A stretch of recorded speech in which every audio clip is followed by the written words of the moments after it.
मंत्र वही जो गुरु देता है, ध्यान रखना। पढ़ के और जपना वो एक अलग चीज होती है, लेकिन जो गुरु परंपरा से सिद्ध होता चला रहा है, वो जब कान में मंत्र जाता है तो गुरु खुद पद्धति बताते हैं, ऐसे जपना। शास्त्रीय पद्धति से ऐसे लेके सिद्ध करना बहुत कठिन बात है। जो गुरु आचार्य परंपरा से मंत्र आता है वो सिद्ध मंत्र आता है, अमुक अमुक अमुक अमुक अमुक अमुक, वो सब सिद्धों के द्वारा है ना। उसका साक्षात्कार किए हुए महापुरुषों से जब मिलता है, फिर हमको तो थोड़ा सब, जैसे चिंगारी है, थोड़ा पूछ रखो, वो आग ज्वाला बन गई। अब चिंगारी पैदा करने के लिए अरण्य मंथन करना, तो ये जो मंत्र है सब सच्चिदानंद में, पर गुरु प्रदत्त मंत्र। जब आप निष्ठा से भगवत मार्ग में चलोगे तो सबसे पहले भगवान की कृपा होगी, गुरु मिल जाएंगे। देखो ध्रुव जी ने, जब उनकी माता ने खींच के, जा अगर तुझे सिंहासन पर माँ पिता की गोद में बैठना है तो तपस्या कर और वरदान मांग, सुरुचि के गर्भ का बालक है, तू सुनीति के गर्भ से पैदा हुआ है। ध्रुव जी से कहा भी माता के गर्भ, ऐसा नहीं। वो गए और माता जी बोले, माता जी, उनका ठीक है, क्योंकि मुझे महाराज अब दासी भाव से भी नहीं देख रहे, यद्यप बड़ी महारानी वही है और सुरुचि नवीन। तो उन्होंने कहा महाराज जब ऐसा है तो उसका कहना भी ठीक है, बेटा यदि वास्तविक तुम पद प्राप्त करना चाहते तो भगवान की आराधना करो, ये सत्य वचन है, भगवान जो चाहोगे दे देंगे। चल पड़े 5 वर्ष के बालक, तो गुरु ना ढूंढना पड़ा, ना बुलाना पड़ा, ना चिंतन करना पड़ा। नगर से निकलते ही नारद जी मिल गए। कहाँ ध्रुव, कहाँ जा रहे हो? बोले महाराज आपको पता होगा कि ऐसी ऐसी घटना घटी और अब मैं जाकर भगवान को रिझाऊंगा। तो उनका अभी चलते हैं, महाराज उत्तानपाद को आदेश करते हैं, अभी वो राज तिलक कर देंगे युवराज पद पे, तुम्हारा नहीं जाने की जरूरत। ध्रुव ने सोचा अभी कदम बढ़ाया तो युवराज पद मिलने की बात आ गई, अब तो रुकेंगे ही नहीं महाराज, अब तो निश्चित भजन कर ले जाएंगे।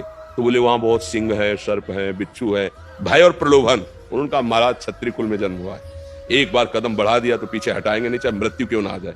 चेला पक्का, गुरु मंत्र उसी समय दे दिया, मांगना नहीं पड़ा, 12 अक्षर मंत्र गुरु मंत्र दिया और बोले जाओ।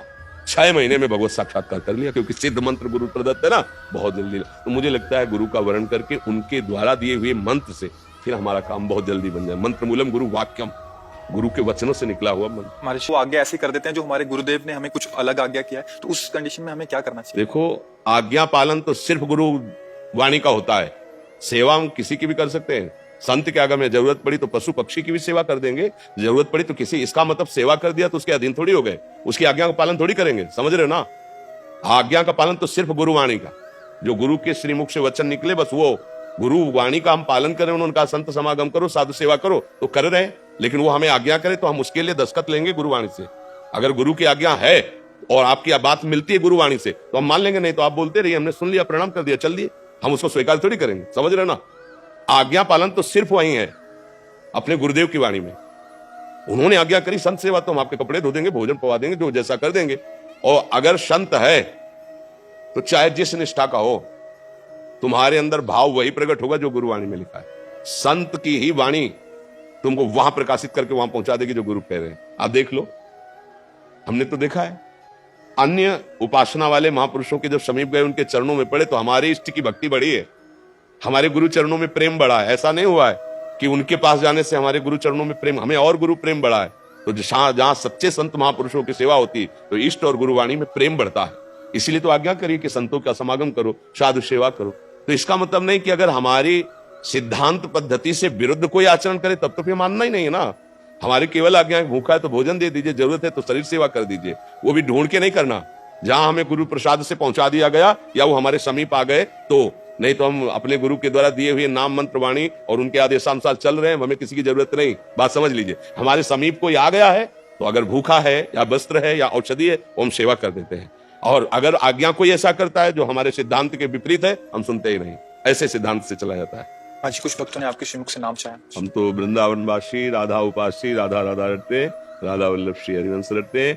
आपको जो गुरुदेव ने नाम दिया खूब नाम जप करो। ये बात समझ लीजिए कि सब साधन जितने हैं वो सब प्रभु के ही है, पर मन को जीतने का एकमात्र उपाय नाम जप है। जब तक आप नाम जप नहीं करेंगे तब तक मन की मनमानी बंद नहीं कर पाएंगे। आप गा लो, घंटा 2 घंटा जैसे कीर्तन भी करोगे ना, ये राजी रहेगा मन, पर ये मन बस में नहीं होगा। बस में होगा तब। अब देखो इसकी चाल, हलचल मचा देगा। थोड़ा शांत होइए, आंख खोल के या आंख बंद करके मंत्र में या नाम में लगिए, अंदर ही अंदर सुमिरन में आइए। और जहां सुमिरन में आएंगे तो देखना इसकी मार पड़नी शुरू हो जाएगी मन में। मन जलन पैदा कर देगा, भागने लगे, अब फंसा है, और जितना आप अंदर अंदर जप करेंगे उतना ही ये मन निर्मल होता जाएगा, आपके अधीन होता जाएगा। जब मन को परेशानी होती है तो हम लोग मन में तदात्म किए, इसलिए लगता है कि बस नाम जप मत करो और चाहे जो कर लो, ढोलक बज रही, हारमोनियम बज रही, तबला बज रहा, नाच रहे गा रहे, इसमें मन राजी हो जाएगा। लेकिन शांत बैठकर एकांत में गुरु चरणों को प्रणाम करके और फिर नाम में डूबना, ये बड़ा कठिन काम है। आप देख लो अंदर से, और यही मन को बहुत जल्दी निर्मल करता है। ऐसा नहीं, भगवान नाम कीर्तन, वाणी कीर्तन, ये सब बहुत मंगलमय है, लेकिन मन को अधीन करने के लिए एकमात्र उपाय है ना, अंदर ही अंदर सुमिरन करना, अंदर ही अंदर जो नाम मिला है, जो मंत्र मिला है, खूब अंदर अंदर सुमिरन करो। सुमिरन से अंदर सब ठीक हो जाएगा।